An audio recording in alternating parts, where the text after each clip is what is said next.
Let's say you've spent hours grinding on the perfect horror short. You wrote what you thought was an amazing script packed with tension, mystery, and that one twist you were sure would freak people out. You pulled all-nighters, tweaking the lighting, editing those cinematic shots, and laying down a voiceover that gave even you major goosebumps. And yet, zero traction, no views, total silence. Or maybe you haven't even started yet, you're still dreaming of making horror shorts that blow up.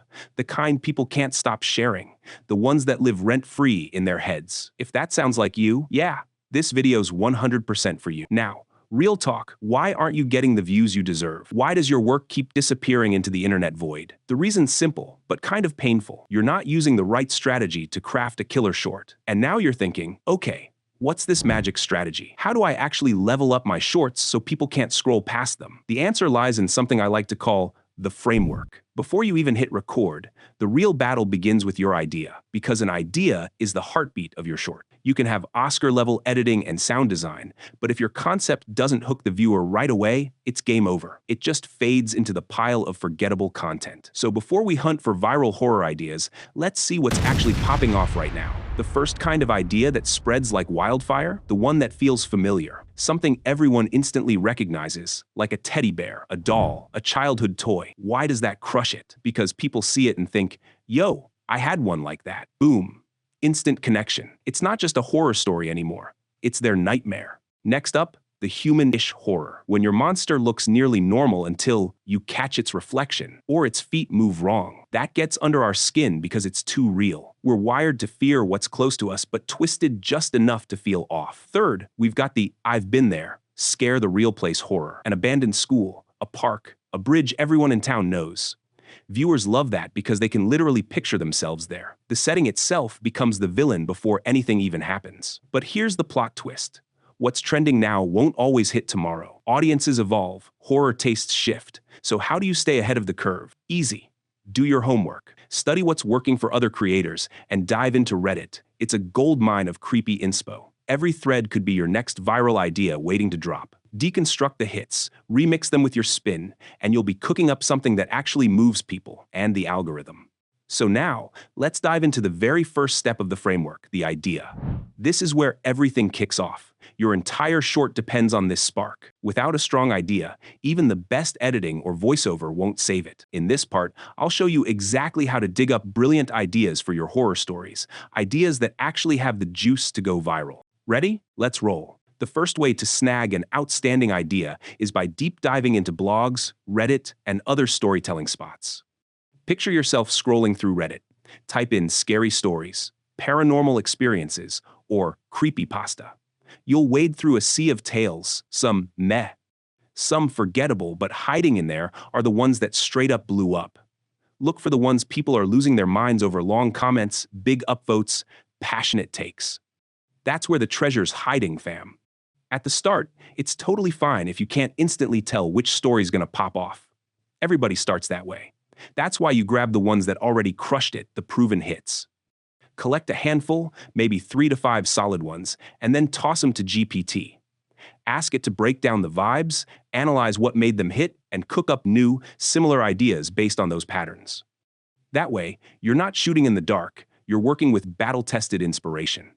And yes, the exact prompt for this move will be in the description, so definitely peep it there. Now, the second method is just as powerful actually.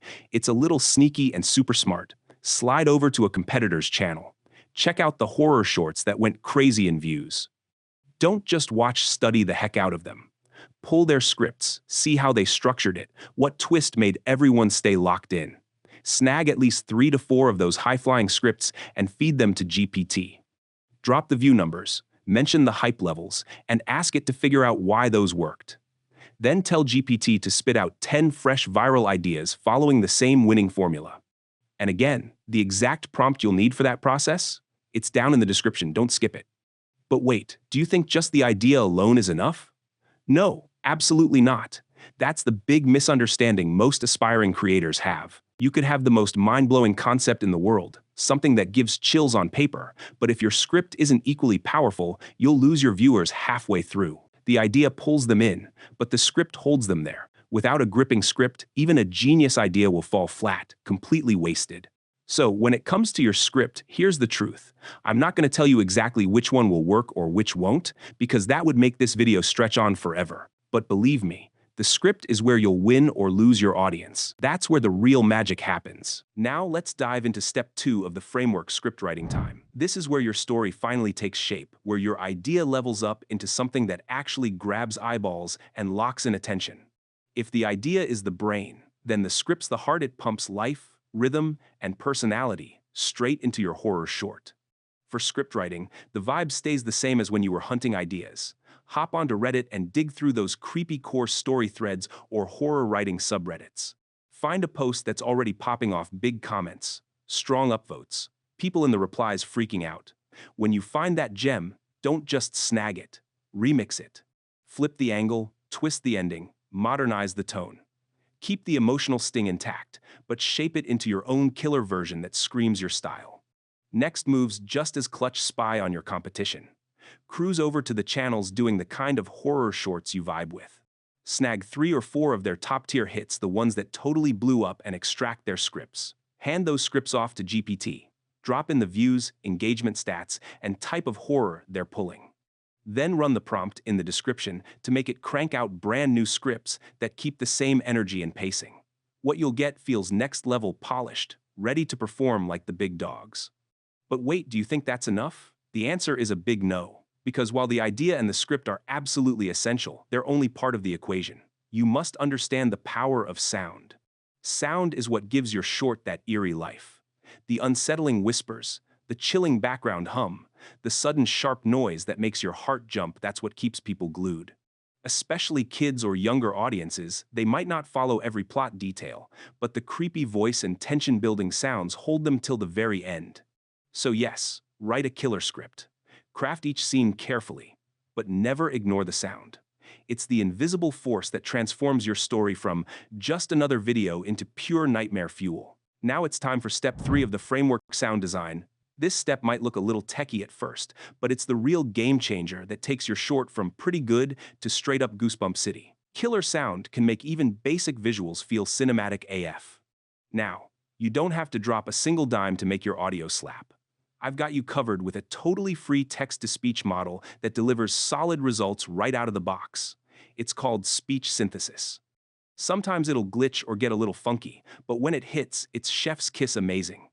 You can crank out creepy voiceovers or eerie whispers that sound pro without spending a cent. And if that site ever trips up, no stress. Just clone the vibes with Minimax Audio. It runs smooth and even drops 10K free credits the moment you sign up. You can totally mess with 11 Labs or similar tools too, but if you're just booting up your horror game, stick with speech synthesis. It's easy, free, and gets the job done. When it's down, hop over to Minimax and keep the spooky beats rolling without missing a step. That's how you stay consistent and keep the creative machine humming non-stop. Did you know, in Japan, some schools have a stall students refuse to use because of the girl who never left it? But wait, don't think your work ends here. Sound alone can't carry the whole horror experience. After perfecting your audio, you need equally strong visuals to complete the magic. The images and scenes you display are what make the audience see the fear they're already hearing. And in the next section, step 4, visual creation. I'll show you a simple and free website you can use to craft spine-chilling images that look professional and are incredibly easy to make. Nightmare Fuel. But before that, if you want to outsource your work like script writing, video editing, or thumbnail design, you can hire freelancers from Fiverr for only $5 to $10. You can find almost any service you need there. So, now let's dive into step 4 of the framework: visual creation. This is where your story finally starts to hit different visually, the point where those haunting images start syncing with your eerie script. Making these visuals is actually super chill and way more fun than most people expect. First up, grab the script you've already cooked up and copy it. Then pop on GPT and paste that script right there. After that, drop in the third prompt, and at the end type, "Give me image prompts for the above script." GPT will spit out a clean set of detailed image descriptions, organized, structured, and totally plug and play. These aren't some random prompts, they're custom built for your story, scene by scene, beat by beat. Now comes the fun part, flipping those ideas into real images. You can use platforms like Leonardo, Nano Banana, or Seedream 4, but honestly, my top pick is Reve. Reeve consistently cranks out gorgeous, horror vibe visuals that actually go hard. It's not just spitting out bland stills, it channels legit atmosphere, texture, and mood. Plus, you can tweak the heck out of your images just like on Nano Banana, giving you freedom to fine-tune every eerie detail until it's locked in. Just grab the prompts GPT gave you, paste them into Reeve one by one, and watch your nightmare start to come alive on screen.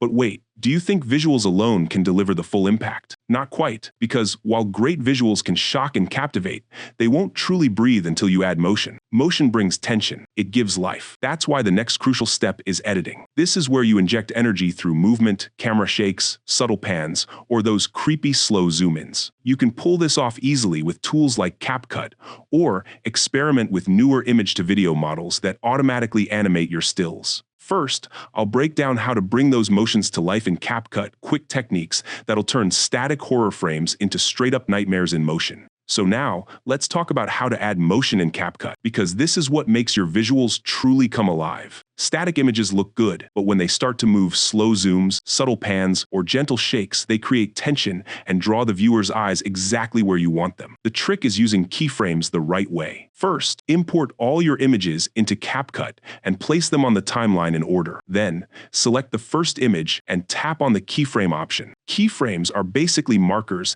that record your image's scale, position, rotation, or any other property over time. It's like telling the software, at this time, my image should be here, and later, at that time, move it there. CapCut will automatically fill in the movement between those two keyframes, creating that smooth, cinematic motion we all love. Here's a simple example. Imagine you place one keyframe at the 1-second mark and another at the 5-second mark. At the first keyframe, your image is at 139% scale. Then at the second one, you set it to 184%. What happens next? CapCut automatically zooms in from 139 to 184 across those 4 seconds, giving your shot a slow, dramatic push toward the subject, perfect for building suspense. You can also do the reverse for your next image. Start zoomed in, then gradually zoom out. This back-and-forth effect, zooming in and out between shots, feels dynamic and unsettling, which fits horror perfectly. Try combining this with small position changes, like a tiny left-to-right movement,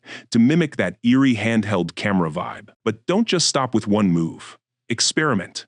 If you are enjoying, please like and subscribe. You can also enhance the final horror impact by adding a subtle shake or camera jitter effect throughout the video, just enough to simulate handheld tension or psychological unease. Adjust its strength and rhythm dynamically. Gentle vibration during calm moments, sharper jolts during intense beats or reveals. This creates the feeling of instability, like the viewer is witnessing something they shouldn't. Paired with flickering lights or grain, it can make the footage feel raw, cursed, and viscerally unsettling.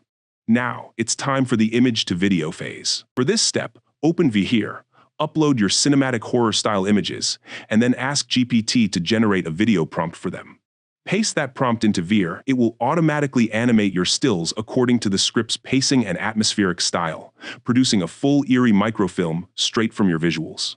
Once your video renders, you'll have a polished, AI-crafted horror short ready for posting. You have done all this, but without a thumbnail, all this effort will be wasted. So look at this video in the end screen now to craft thumbnail using AI only.